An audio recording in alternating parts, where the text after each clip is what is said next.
అధ్యక్ష,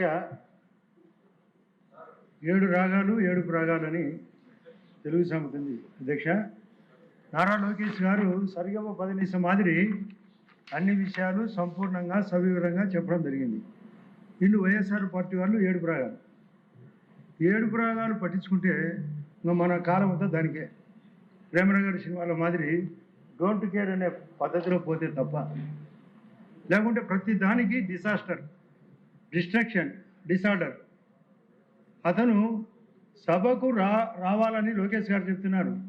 అతను రాలేడు. కారణం, ఇక్కడ చేసిన అభివృద్ధి, ఇక్కడ అమరావతి మన 17వ తేదీ నాడు ఒక సీడ్ యాక్సెస్ రోడ్డు స్టార్ట్ అయింది. అవి ఎట్లయినా కంప్లీట్ అవుతుందనే విషయం చెప్తాము. పోలవరం 2027 పుష్కరాల నాటికి పుష్కర నిధులతో పుష్కర ప్రధాని చేతులుగా అది పూర్తవుతుంది. అది చెప్తే చూడలేడు డిస్ప్లేలో. రోడ్లు పూర్తయినాయి. ఎయిర్పోర్ట్లు మననే భోగాపురంతో పాటు కుప్పంది కూడా పూర్తవుతుంది. అనంతపూర్ అవుతుంది. నెల్లూరు దగ్గర అవుతుంది అంటే చూడలేడు. ఇండ్లు కడుతున్నాం అంటే చూడలేడు. కాబట్టి చూడలేక రాలేదు. మీరు ప్రతిపక్షం ఇచ్చినా, మీరు ఎట్లో గట్ట మనం అందరం కలిసి ప్రతిపక్షం ఇచ్చినా, సగం టైం అతనికి ఇచ్చినా అతను రాలేడు. కారణం అసూయ, ద్వేషం. మామూలుగా ఒక సామెత ఉంది అధ్యక్ష, నన్ను చూసి ఏడవకురా అని.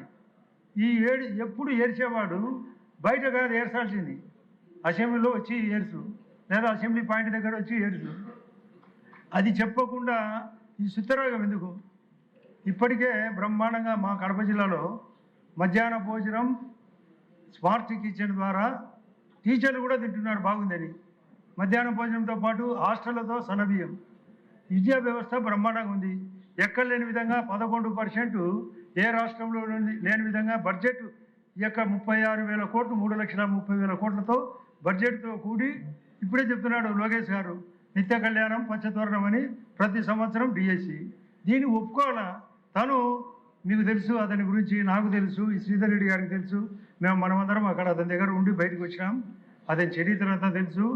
అప్పుడే హైదరాబాద్ పబ్లిక్ స్కూల్లో ఈ జగన్ సార్ అనేది ఆయనకు నిద్ర రాదు. ఈ జగన్ సారు ఆ సార్లకు తెలియకుండా పేపర్ లీక్ చేసినప్పుడు ఇది చెప్పకుండా ఏం చెప్తాడు? ఈ విషయం లోకేష్ గారు ఆ డిబేట్లో పాల్గొన్నప్పుడు ఆ విషయం ప్రత్యేకంగా చెప్పాలని కోరుతూ సెలవు.